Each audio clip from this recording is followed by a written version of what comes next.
CBS 교계뉴스가 오늘부터 새로운 코너를 마련했습니다. 목회앤데이터 코너인데요. 목회자들의 설교 준비에 도움을 줄 수 있는 통계 자료를 들려드리는 시간입니다. 목회데이터 연구소 지용근 대표 모시고 이야기 나눠보겠습니다. 네, 목회데이터 연구소에서 목회자들을 위한 통계 자료를 준비하셨는데요. 목회자들이 정말 필요로 하는 그런 통계 자료라고요. 네, 그렇습니다. 목사님들이 보통 설교하실 때 설교 자료로 통계 자료를 인용하는 경우가 저희가 조사해 봤는데 67% 정도가 그렇게 인용을 하고 계십니다. 그리고 왜 이제 이런 수치가 나오냐면 우리가 사회를 바라보는데 변화하는데 이런 이해하는데 가장 이해를 돕기 위한 도구가 바로 통계입니다. 그래서 통계를 통해서 사회를 알게 되시고 이걸 통해서 이제 목회를 하시는 그런 것 때문에 이런 자료들이 되게 중요하다고 생각합니다. 네, 통계 자료를 좀 세 가지 부분으로 나눠서 준비를 하셨다고요. 네, 그렇습니다. 목사님들이 일반적으로 잘 쉽게 접하기 어려운 일반 사회 통계가 있고요. 그다음에 또 기독교 통계들이 꽤 많은데 기독교 통계들을 잘 접하지 못합니다. 그래서 기독교 통계하고 일반 사회 통계하고 또 하나는 우리 한국 사회가 좀 어떻게 움직이고 있는지 각 연령별로 세대별로 한국 사회 트렌드 같은 것도 같이 좀 보여드릴 생각입니다. 내용부터 한번 살펴볼 텐데요. 먼저 일반 사회 부분의 자료 보겠습니다. 이번 리포트 주제가 인구 문제라서 그런지 전 세계에서 가장 낮은 출산율이 언급돼 있어요. 네, 그렇습니다. 우리나라가 전 세계에서 가장 낮은 출산율을 보이고 있습니다. 출산율이라는 것은 합계 출산율이라고 해서 한 여성이 평생 동안 낳을 수 있는 아이의 수인데요. 우리나라가 전 세계에서 유일하게 1명 미만인 국가가 됐습니다. 0.98명인데요. 우리나라가 81년도에는 2.57명까지 올랐었는데 이렇게 계속 하락되고 있고 현재 지금 OECD 평균으로는 1.68명이니까 1.68. 우리나라하고 큰 차이를 보이고 있습니다.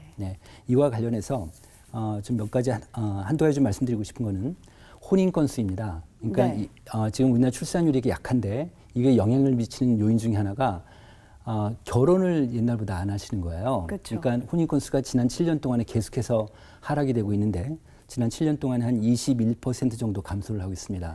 이것과 관련해서 미혼 남녀들이 결혼할 생각이 얼마나 있는가를 봤는데 남자 청년보다는 여자 청년들이 좀 더 결혼할 생각이 없습니다.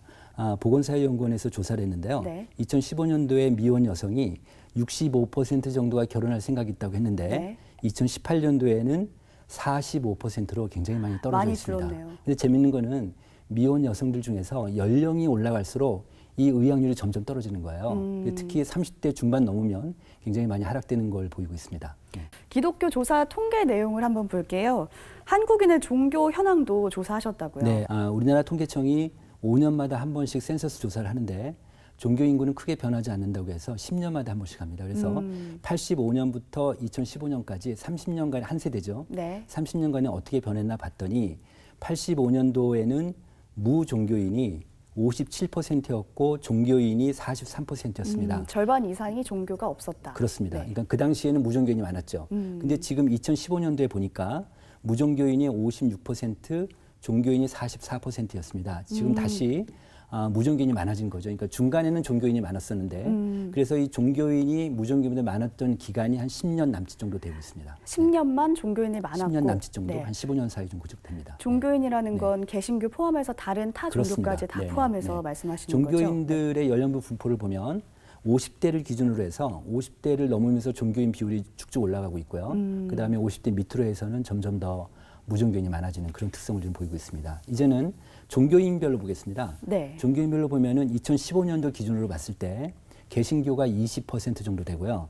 불교가 16%, 그다음에 가톨릭이 8% 정도 되는데 그 전에 2005년도 같은 경우는 불교가 가장 앞섰는데 불교가 굉장히 하락률이 굉장히 높았어요. 그러니까 굉장히 가파르게 감소했는데 그 이유가 불교 인구 중에서 20, 30대 젊은 층이 굉장히 많이 빠졌어요. 그래서 그것 때문에 개신교가 이제 1위 종교가 됐죠. 이번 통계가 갖는 한국교회에서의 의미는 무엇일지. 네, 아까 제가 말씀드린 대로 그 혼인 건수가 계속 줄고 있고요. 그런데 재미있는 거는 작년에 학복협의랑 학원보건협의회에서 대학생 조사를 했어요.